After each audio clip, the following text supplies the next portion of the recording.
there, and welcome to another episode of the Rabid Dog House, where we like to discuss lost or forgotten horror gems with a little bit of bite.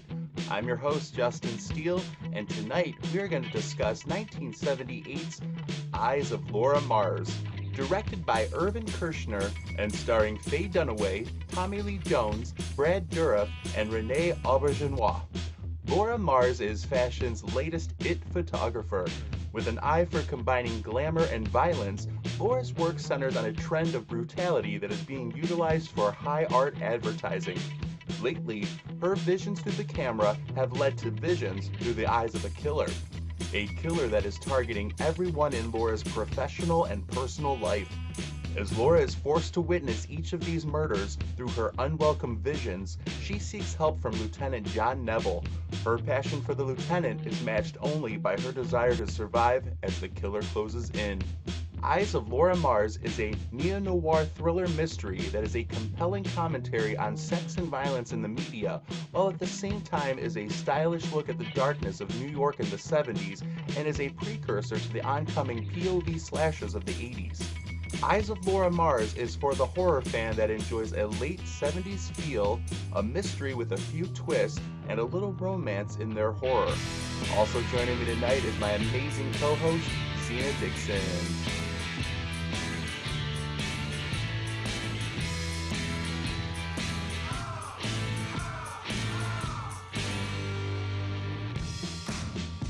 And thanks again, everybody, for joining us for another episode of the Rabid Dog House, where we like to discuss lost or forgotten horror gems with a little bit of bite. I'm Justin Steele, and with me is my fabulous co-host, Zena Dixon, the real queen of horror. How you doing tonight, Zena?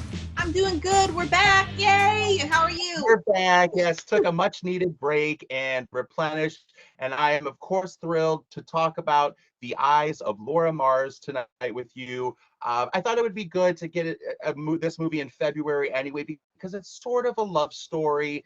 You know, it's not a Valentine's Day movie per se, but there's a love story, so it sort of, connects to the holiday. And also in general, it's just a movie I've really enjoyed.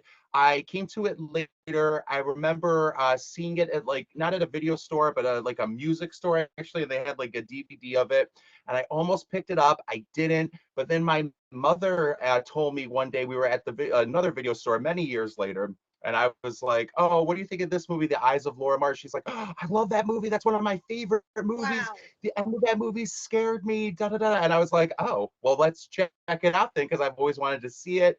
And as usual, I'll give my non-spoiler review. Zena, you'll give your non-spoiler review, and then after that, we'll do spoilers. But for my non-spoiler review, I enjoy it. I love the music, the soundtrack. I think it's got a good pace. It's not too fast.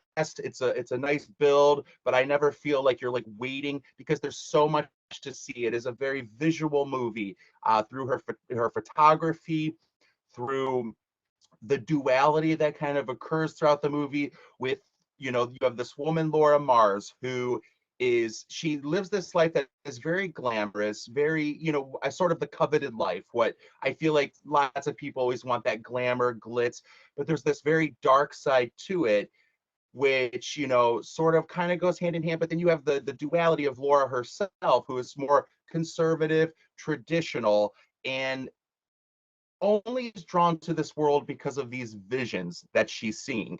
And I think that's an interesting concept as well. Or with the killer, who we won't say yet, but also has a duality about them where it's a very literal duality.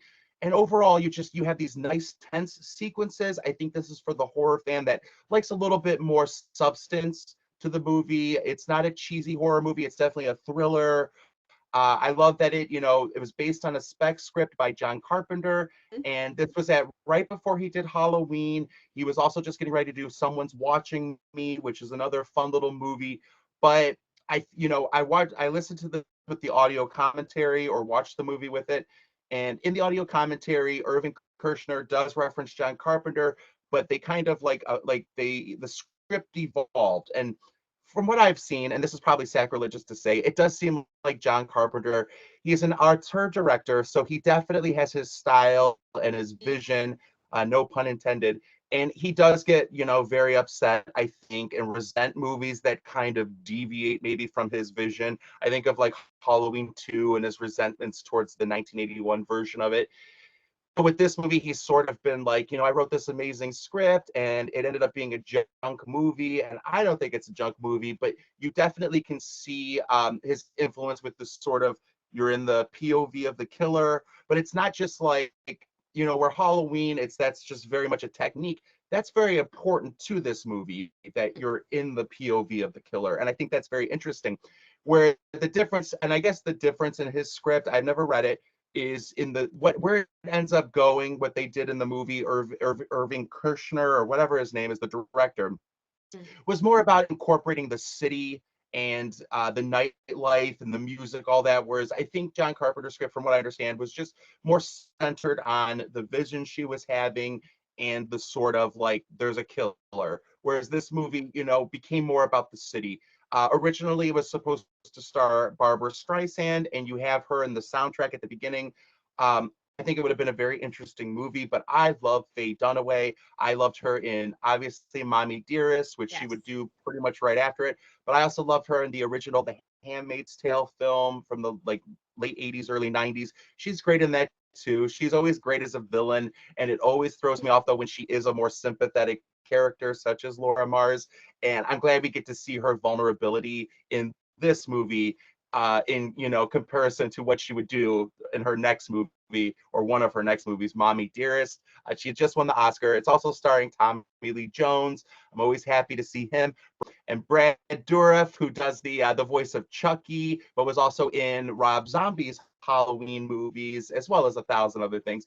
But he's such a great character actor, and it's good to see him as more of a serious role in this. But obviously, I love the movie. I think it was great. This is Zena's first time watching Eyes of Laura Mars. So, Zena, tell me, what did you think of it? What were your thoughts?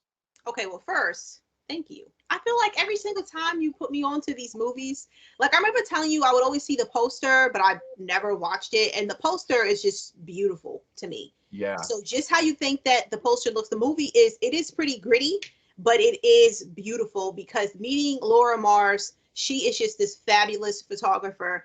And when the intro started and that music, and it was just like, oh, it's just very stylish, and I saw John Carpenter's name and I was like, is it the John Carpenter? And I looked it up and I was like, whoa, because clearly it is. And it's just kind of like just the cast alone, an all-star cast. And like you already mentioned everyone, but Raul Julio, I believe, Oh, yeah. Gomez and the Addams Family, may he rest in peace. Yes. So awesome to see him in this. And like Faye Dunaway is just like amazing. Like seriously, her range. And it's just like you said, I'm always used to seeing her for myself, I'm used to seeing her as a villain, so just to see her as this, she's this successful, powerful woman, but she does seem a little bit insecure for some reason. It's just like, girl, how? You're incredible. So, but yeah, I love the storytelling in this one. I love that it focuses on the city, and that's something that I was going to bring up that you said. The soundtrack, like this is part where we're going to get into it, but they're getting ready for a photo shoot, and it's just like, is this a music video? Because it just looked so much fun, and like, I love that it's just full of, we have more than one red herring, and then on top of that, it feels kind of like, like you said, it feels very much 70s, from the wardrobe, the way they talk, even like with the nightlife scenes and everything like that. And it's like, it feels like a modern, even though it's the 70s, but a modern or an American Giallo with a twist. It's just, I had so much fun with it. I had a lot of fun with it. So within the last week, I watched it like 3 times. So Nice. I really, really enjoyed it. So it's just, I feel like if you're someone who enjoys like a thriller with the twist, there's even like a little supernatural hint to it. And you also want to see kind of like great performances. There's a lot of like crossover things going on. So there's kind of like, it's a love story, it's an action, there's supernatural, it's a thriller, there's violence, there's suspense, so it's just like, there's something in this movie for everyone, I feel. And it felt very upscale. Like not saying that it's anything like it, but again, I guess without even mentioning it, it just reminded me again of a Giallo, very beautiful movie, very well paced. And like, I don't know, after I watched it the first time, I was trying to like look for some hints. You know what I mean? And I feel like, well, I'm pretty new to it because I only watched it like 3 times, but I feel like every single time I watch it, I see something new. So that's Yeah. always a plus for me. But yeah, like I again really, really enjoyed it. I love the fact that you have this woman again, she's successful, but she has a hint of that insecurity. But then she sees she's able to see these visions, and they're intense and they're violent, and it's like you feel for her because it's just like, what can you do? Like, we'll talk about like our favorite scenes, but one of my favorite scenes involves that, where it's just like she's doing the best she can, so but yeah, like I keep saying it, but I'll just stop. I really enjoyed it. So I'm so glad you did. I really am. I highly recommend this movie. From here on out, then everybody, spoilers, spoilers, spoilers. But we'll rise into that. Yeah, I think just like you said, there's a lot going on with the movie. I don't feel like it's overwhelming, or it never feels to me like we're out of the genre. But mhm, but that's what I love about the horror genre, is that it can very easily incorporate all these other elements, a solid love story, drama, comedy, and it just, depends on the tone and if they pull it off. And I think they do pull it off in a very stylish way. This was a precursor to the slasher genre of the 80s, where you're going to have all these POV, you're in the vision of the killer. But again, this movie really incorporates that into the story, where those movies tended to be a little bit more low budget. This, and again, like we were saying with John Carpenter, clearly he had a vision for that. And this movie incorporated it on such a, high brow level, where Halloween, I wouldn't say is low brow, but clearly they did it on a shoestring budget. yeah, And it doesn't look like that, but that's what inspired the 80s generation.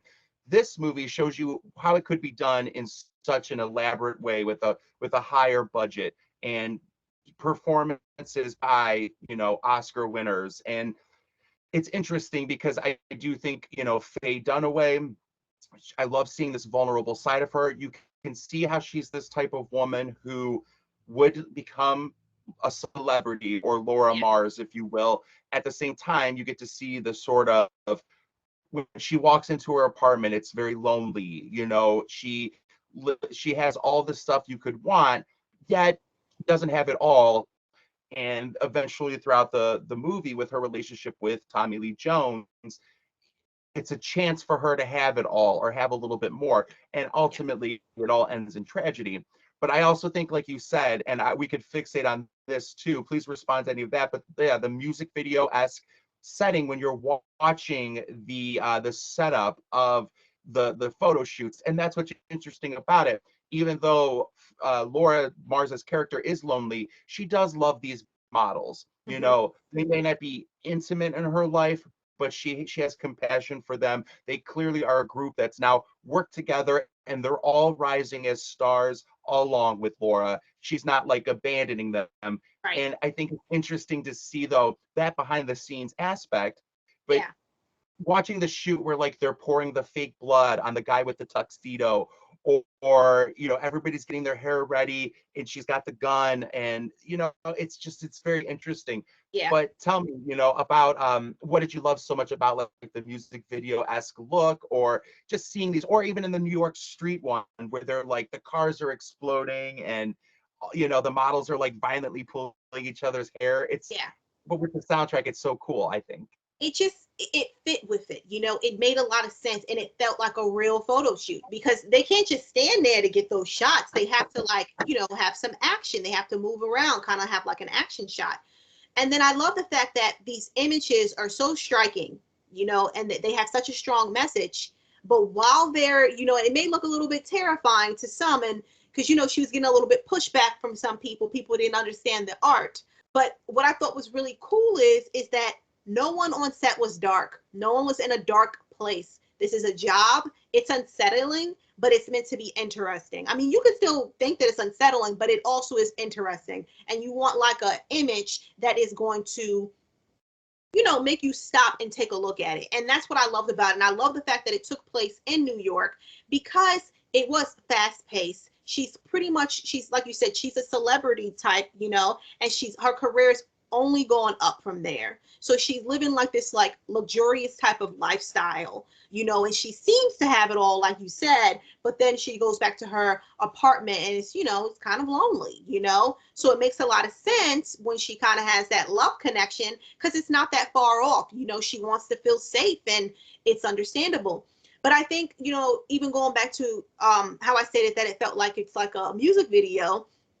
So again, that scene that they were getting ready for, I just love the energy, and it's just like, no offense, this is gonna sound messed up, I'm from New York, and it is a very fast place, place to live, city, Sometimes bad things happen, but you do have to continue on, and that's just a part of life, unfortunately. And the fact that she was still wanting to go on with that photo shoot, and people had like such high energy, it's kind of infectious in a way, for her at first, So, Right, but I don't know, but it's just like there was so much that was happening. And then I remember, like, again, with that opening scene, I really didn't know what I was getting myself into. But then when we saw that photo shoot happening, like, this scene, what's going on with her, like, really in the street, with the cars flipped over, there's fire, you see the crowd watching. That's a real thing. People would watch. I would watch. And she's really into what she's doing. Like, it was believable. It was believable. And even though it's like, I know that she was on like the dirty floor, it's still a glamorous job. Like, it's just, I think that if someone who enjoys, obviously, if you do like suspense, thriller, supernatural, action, all the stuff that we mentioned, but say if you also just want to watch it because if you love cinematography, or say if you even love fashion, I recommend checking this out. Yeah, I agree completely with everything that you said. I think like I would do the same way on the streets of New York, watching something like that, or being a part of it would be exciting, a Yeah. thrill. And I feel like, Faye Dunaway's genuine in it, that I believe she is a photographer. I believe these are real models. And I like that each of the characters, the performances in the movie are amazing. I think everybody has a chance to shine, from Raul Julia to Rene Auberjonois, I think his name is, her best friend slash agent guy. I think he's terrific in it. He was also in the 70s remake of King Kong, and he's sort of funny in that too, but in a very different way. Whereas this, it's a different side. And I like that, like, it touches on certain themes, like having a gay character like him, but it's not like nobody's making fun of him. It's Right. his sense of confidence, and which would make sense in New York in the 70s and 80s. That's where they would, it would be more free, a sort of life. But at the same time, like you said, her work in general is receiving these criticisms, which are arguments that we still have today about art, media, etc., about these violent images, which I love that, again, this movie's not preaching, but it does sort of tackle those themes in a very graceful way, of a very violent way, but very graceful, where it's a part of the story. The Yeah. idea of, like, now we can talk about it a little bit, but I've read the novelization for this movie, and I do believe that that was probably the novelization based on the one of the earlier drafts, if not John Carpenter's script, where it does go a little bit more into Laura's visions and how she's had them since she was a child. And, her grandmother knew about it. Her mother sort of like pushed it down though, and like made her like be almost ashamed that she was having these, or she knew it was weird. So she kind of blocked them. She is having these visions. In the movie, it comes out, we don't really ever get an explanation for them. She just kind of says, a couple years ago, I started having these visions. And then that relayed to the photographs we saw, like why the police were involved, why Tommy Lee Jones's character was involved, which is her photographs were matching, or her art were matching police photographs of real crimes.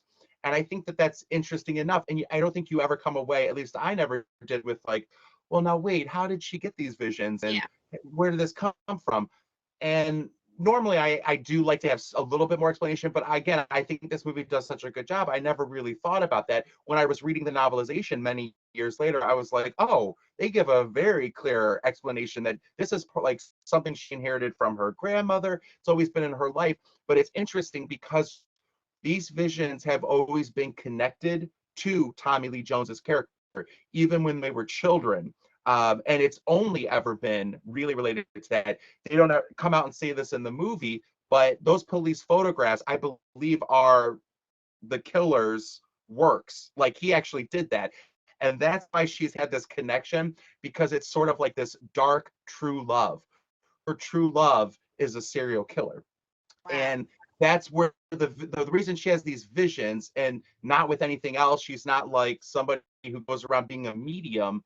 It's Mhm. all related to this one thing. It's because her heart was connected to Tommy Lee Jones. Now, again, the novelization gives you a little bit more insight or text, context that's a little bit more in your face. But and that's why I think it's interesting. The novelization, if ever people want to read it, that's going to give you more of a backstory. But I like that the movie didn't try and over explain it, her visions. I like that it's sort of, again, this subtext of they're getting involved because of these police photographs, that possibly the killer is the one who did it, who is who she's in love with, and we just sort of are on this ride. But what do you think about that? Would you have rather had more of an explanation, or did you kind of like that it was something that you just, I don't know, again, I never, the first few times I watched it, I never really gave it much thought, Mhm. that like, oh hey, yeah, they never explained it. So what do you think about that? I like the fact that we didn't get any type of backstory to it, no type of explanation, because we've always seen movies like that before where they give like this, sometimes it's not too long, but they'll give us like a whole backstory as to what happened. I slipped and fell and now I have a thing, or it's because of my great great aunt. Okay, that's cool. I love the fact that you have someone who is, because usually it'll be like they're in a dark space, and they're very much against it. This is something with Laura that she has it, and she doesn't seem like she's letting it stop her. She still has like her career, and she seems very much about her career, about her friends. Like all her friends are tied to her job, which is understandable. You see that very often. So I like the fact that we did not get like a backstory. I felt like that made it feel, again, I feel like I keep saying this, but it made it feel unusual, and it made it more Yeah. interesting, because she's clearly a woman with many layers, and I want to know more, but there's also a killer on the loose. So I want to find out who is going around, who is this mysterious person. And even with that, which I know we'll get to it, it's just like I was wrong so many times when I was trying to guess who. So yeah. Yeah. Well, I think with the twist of the ending too, I think, you know, modern audiences going into it, we're so used now or conditioned to twist endings, or, just twists in general in movies. But at the time, that had to be pretty cool. Like, because again, I watched it not knowing either, being wrong countless times, because everybody does such a good job of playing that line of like, hey, I could be innocent, I could be guilty. Nobody's ever like, there's never a shot that's like, really think about this person. There's lingering shots, or like they touch on it. But in general, yeah, I like that it is sort of open ended in the movie. I do enjoy the sequence too, right after the second photo shoot, where she does the closest they get to an explanation is when she shows John Neville or Tommy Lee Jones how she sees the visions, which I don't know, something about that scene I really enjoy. I like the concept of her trying to explain. And it does also offer a little exposition from her perspective that clarifies when these visions are happening, she sees nothing. Because I think like the first time I watched it, I was kind of like, okay, she's seeing this, but why is she like my favorite sequence I think of the movie is the long run she has across Yes. the warehouse. I think it's interesting. They set up, when you get there, you're driving in this car, and she's with her agent and the driver, Brad Dourif, and you see how long it is, and you see the stairs. She gets up there. It's a very slow moment where you're becoming involved in the scene. You're seeing like the sets and stuff. Nothing really is going on. But then when all of a sudden you see the sort of foggy POV shot, and you see the door at the top, you remember, because they were so still about it, you remember, oh, that's this door. And then, so you see when she takes off running, you really get a sense of like, you're in this open space. But I think the cynical viewer is kind of like, well, why don't you just turn around and see who it is? Yeah. But then she explains a few moments later, she can't see Mm-hmm. anything, you know, she That makes just sense. sees herself being chased.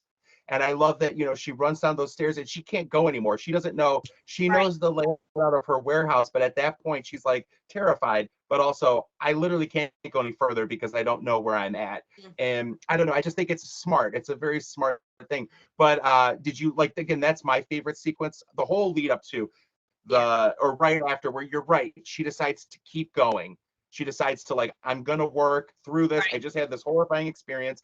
She's sort of manipulated by her agent, and then it just keeps evolving and it keeps it interesting. But Mm-hmm. what did you think about that whole chase sequence, or what were some of your favorite moments from the movie? Oh man. Okay, so I have like three. Okay, good. I love that scene as well, but I also love to where it was leading up to it. So she went upstairs and then she gets the vision where she can see the killer coming up the stairs.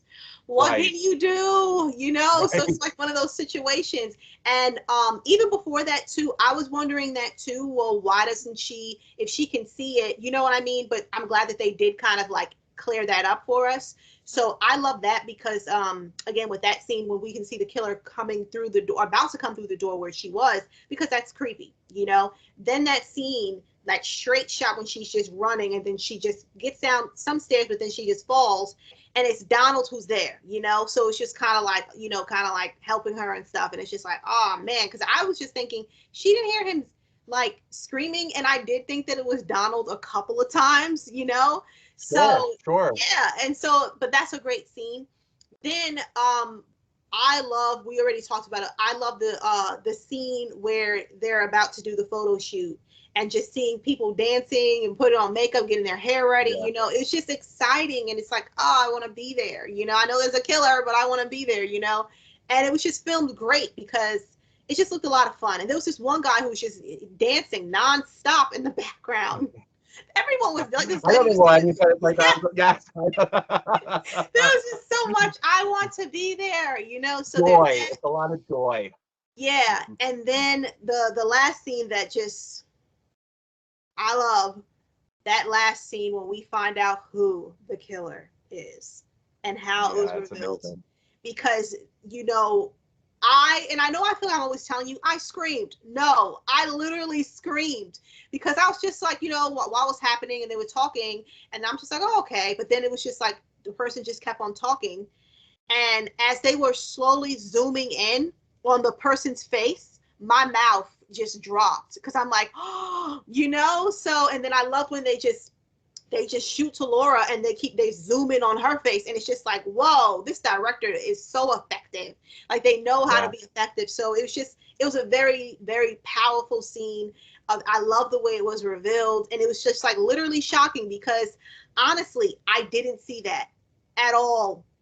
I want to talk about the ending as our last thing. So was there Okay. anything else you kind of wanted to bring up before we get into the ending? Well, I kind of wanted to talk about Tommy, the character Tommy. Like Brad Dourif's character? Yeah, his Yeah. character. I thought his Okay. character was really interesting, and I thought it was him a couple of times too. You know, For um, sure. but again, spoiler. So we know what happens to Yes, him. spoilers. Yeah, Spoil it out. Yeah. you know, one of the police officers, they actually shoot him and he dies, and so which was unfortunate. And like with Tommy Lee Jones' character, you know, he was just like, well, he's not well, and it's just like clearly, yeah, he's not, you know. And then it's just like, man, that was it was horrible. But I liked his dynamic with Laura. It's like he had like a crush on her, but he just wanted the well-being for her well-being, you know, wanted her to be well. And then even when it came to Laura, she never mistreated him. You know, she didn't treat him like she was better than him or that he was like a worker. He was a friend, you know. And it really did make me laugh when she went to Donald's birthday party and she was just like, yeah, you know, you can come back at this time. And he's like, well, I really don't have anything to do. And I'm like, well, why don't they just have him just stay? He could just be in the background. But Donald didn't want him there. And so Right. he was just like, Donald said, yeah, we'll save you some cake or something. And then so Tommy said, you are cake. And the way he slammed the door, it made me laugh. So, but yeah, it was just, it was just, I just thought that he was a really interesting character, and I mean, it sucked what happened to him. And then even the comment what the cop said after he did it, like, oh, I saved the city X amount of money, and it's just like, whoa, you know. But it's unfortunate, but I just found his character really interesting. I hope I say this in the order that it'll come out to lead us then to the ending, because I do want to talk about Brad Dourif too. I Yeah. think he's a very endearing character. Not only his relationship with Laura, but I also liked his relationship where he has this sort of crush on this model, which Oh, again, watching a movie like this, when you see it the second time, you just think of it as sweet, but it could also be it's sweet when the first time through, but you're also sort of like, or is he obsessed with this model? Because eventually, she gets attacked, and yeah. it's like it's a good way, clever way again of like you don't know for sure, and it's sort of like it could lead to this or this, and it all culminates with him, with Brad Dourif, especially through the chase with Tommy Lee Jones, John Neville at the end. But I love his dynamic just as much with Laura. The fact, like you said, that she doesn't act better than him. You have Tommy and her agent who are constantly fighting, Hmm. and they have their tumultuous relationship. But I like that they both have a respect for Laura, and she has a respect for each of them. One as her agent, one as her driver. They fulfill different roles, but in her mind, neither is really less or more. They both care about her, so she cares about them. So she kind of, even the agent gets a little like, oh, I guess I'm on the same level as your driver. And Laura doesn't really respond because she's like, well, you're both human beings, I think is the idea, like from her perspective, like, because she's just a decent person. Like, well, you're both human. But she's also sort of like in the back seat of a car with somebody she found just got out of prison. All these people there's murders happening around her. So she's also pragmatic. She's also like, wait, let me be cautious for a moment and think about this. But the way Brad Dourif plays it, he could go either way, and it's great. But what I wanted to say is leading up to the chase sequence with Tommy Lee Jones, with John Neville's character, if you watch the movie the second time through, there's a lot of clues. Nothing that's like overt, but that Tommy Lee Jones, John Neville, is the killer. Hmm. And one of the earlier ones that I always noticed, or I noticed it the last time I watched it, was one of the earlier killings. You're in the POV, you see this dog barking. Well, later on, Tommy Lee Jones and Faye Dunaway's characters go to that apartment building, and the dog is coming down the hall and like lunges at Tommy Lee Jones for a split Oh, second. And he sort of gives this look. It's so quick, and if it really does take a second or third viewing for you to notice something like this, because I sure did not. But he sort of, as the dog goes, he reacts normally, like he's like, whoa, and they don't make a big deal of it because it's a German Shepherd dog, right. and he kind of gives this sly little look. Tommy Lee Jones, like looking at this dog, like as it walks by, like not just like looking, but like, oh, I know who you are. And I think that's also plays for the sequence where Brad Dourif is being chased by Tommy Lee Jones. And Tommy Lee Jones's character, John Neville, the good part of him, is chasing him, does not want him to be shot. And you're right, the cop makes a jerky comment about it, but Tommy Lee Jones knows that Brad Dourif is innocent. So Yeah. he'd be okay, I guess, with him being arrested and then hopefully getting off and not being charged or whatever, because there's not real evidence other than this card. But he's not going to just say, hey, I did it. So Yeah. he wanted to bring Tommy, the character, Brad Dourif's character, in safely. So when you watch it the second time, knowing that John Neville are these two people, the one who's passive and sensitive, etc., as well as this one who's a serial killer, the one that was chasing the character of Tommy was the sweet one and wanted to bring him in alive. And it's another clue that, like, hey, he's probably something's wrong here.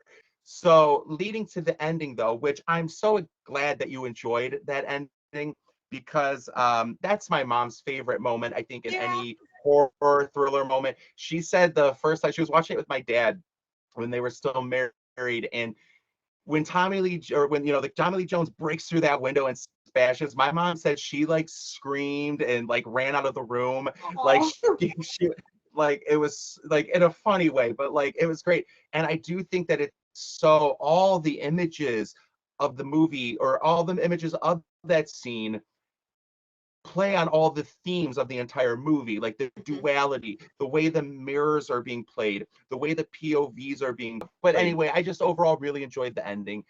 The way it all culminates, the themes of the entire movie with all the duality, etc., has been explored and comes together. The collaboration between all of them really led to a solid ending, which I think speaks well or bodes well for collaboration.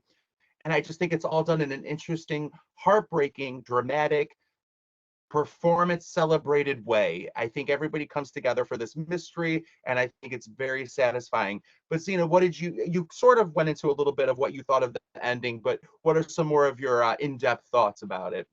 Again, I was shocked with who the killer was. I did not see it at all. Like now, I have to go back and I don't mind rewatching it again just so I can take a look at Tommy Lee Jones' character. So we can call him that. But yeah, I need to go back and go take a look at that scene. But I love it. I overall just the ending was shocking. I love the way it was filmed. Like the zooms were so effective. And then again, Yeah, like when he started talking, or even when he like crashed through the window, I'm like, oh yeah, he came to save her, you know, and I was so happy. But then as he just kept on going, and I was just like, wait, what? And so it was just shocking. And I love the fact that even though this is an older movie, I didn't see it coming. It wasn't predictable. It was super effective, you know, and I feel like it was just like a great who done it type of movie without like the cheese or without it being like, oh, you already know who it is from like the start, you know.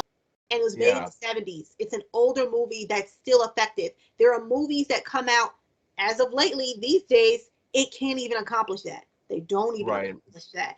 So I love it. There's enough characters that you really, or enough good solid performances with enough characters that you really don't know who did it, and it all makes sense in the end. And I think it's one of those fun movies you can watch a second and third time and see how it all still makes sense, but there were very subtle clues I think you could still kind of pick up, is that her connection, these visions are from this love she has of this tragic love story of somebody who, when she says, "Oh, that's not Tommy's story," meaning Brad Dourif's character, when you realize it's John Neville's story, Tommy Lee Jones's character's story, it's kind of heartbreaking that his mother was a prostitute. He was often left soiled. He watched his mother beaten to death, and then it's no wonder he kind of grew up to be a little messed up, and that he has these two personalities that both come together enough to save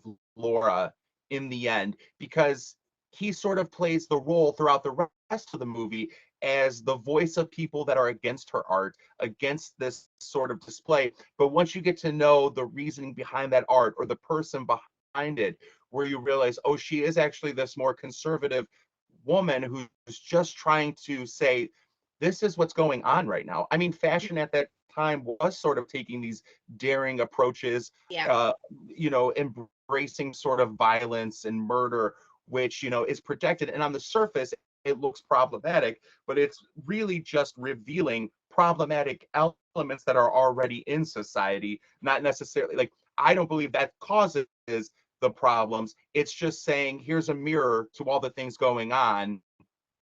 What is it about us that makes us attracted to these products through advertising, through models that are Right. violently hurting each other or being hurt, etc. And I think again, it raises all these interesting themes without being, preachy about it, etc. And a quick question for you, because Please. we kind of talked about like we were wrong with guessing who.